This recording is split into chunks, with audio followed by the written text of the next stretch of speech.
নমস্কাৰ এই মুহূৰ্তত লৈ আহিছো এটা অতিকৈ জৰুৰী খবৰ সৰকাৰি কৰ্মচাৰীসকলক এবাৰ ভাল খবৰ দিলে মুখ্যমন্ত্ৰী ডক্টৰ হিমন্ত বিশ্ব শৰ্মাই এবাৰ 4% ডিএ বৃদ্ধি কৰা হৈছে আৰু এই কথা মুখ্যমন্ত্ৰী ডক্টৰ হিমন্ত বিশ্ব শৰ্মাই আজি সংবাদ মেলত উল্লেখ কৰিছে সবিশেষ জনাবলৈ চেষ্টা কৰিম এই মুহূৰ্তত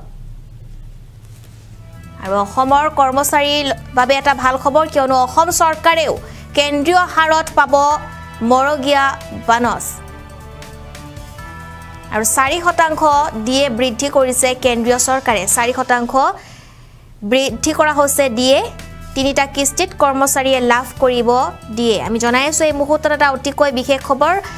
সৰকাৰি কৰ্মচাৰীসকলৰ বাবে এটা অত্যন্ত জৰুৰী খবৰ জনাইছো এই মুহূৰ্তত কিয়নো এবাৰ মুখ্যমন্ত্ৰী ডক্টৰ হিমন্ত বিশ্ব শৰ্মাই দিছে ভাল উপহাৰ সকলোকে আৰু ৰাজ্যিক কৰ্মচাৰীলৈ বৃহৎ উপহাৰ দিলে মুখ্যমন্ত্ৰী ডক্টৰ হিমন্ত বিশ্ব শৰ্মাই অসম চৰকাৰৰ কৰ্মচাৰীৰ 4% কৈ ডিএ বৃদ্ধিৰ কথা ঘোষণা কৰিছে মুখ্যমন্ত্ৰীয়ে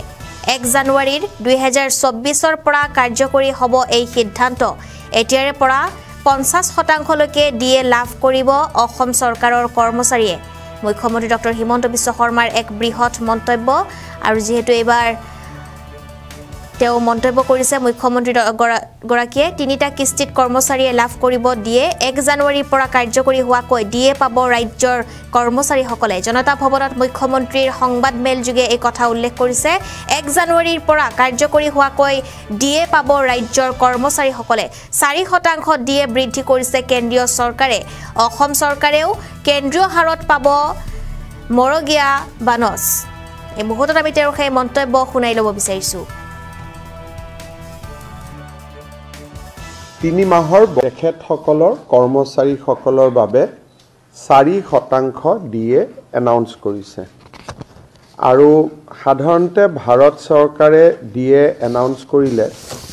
তাৰ সমান্তৰালভাৱে অসম চৰকাৰেও ডিএ এনাউন্স কৰে আজি আমি অত্যন্ত আনন্দ সহকাৰে বহাগ বিহুৰ প্ৰাক মুহূৰ্তত অসমৰ চৰকাৰী কৰ্মচাৰীসকলৰ বাবে 4% ডিএ আজি আমি এনাউন্স কৰিছো আৰু এই ডিএটো এপ্ৰিলৰ দৰমহাত কৰ্মচাৰীসকলে ল'ব পাৰিব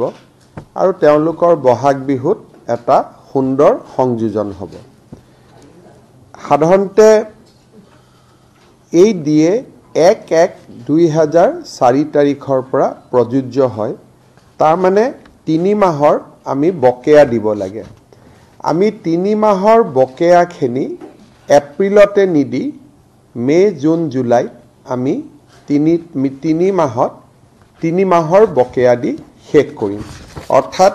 এপ্ৰিল মাহত 4% ডিএ পাব মে মাহত এটা এৰিয়াৰ ইনষ্টলমেন্ট পাব এটা এৰিয়াৰ ইনষ্টলমেন্ট জুনত পাব এটা এৰিয়াৰ ইনষ্টলমেন্ট জুলাইত পাব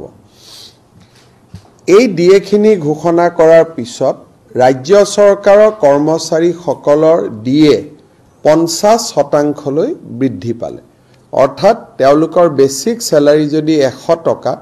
এতিয়া ডিআৰনেছ এলাউন্স 50 টকা হ'লগৈ আৰু সৰ্বমুঠ দৰমহা 150 টকা হ'লগৈ এইটো এটা মাইলৰ খুঁটি যে 50% ডিএ এজন চৰকাৰী কৰ্মচাৰীয়ে পাব আৰু বহাগ বিহুৰ আগতেই পাব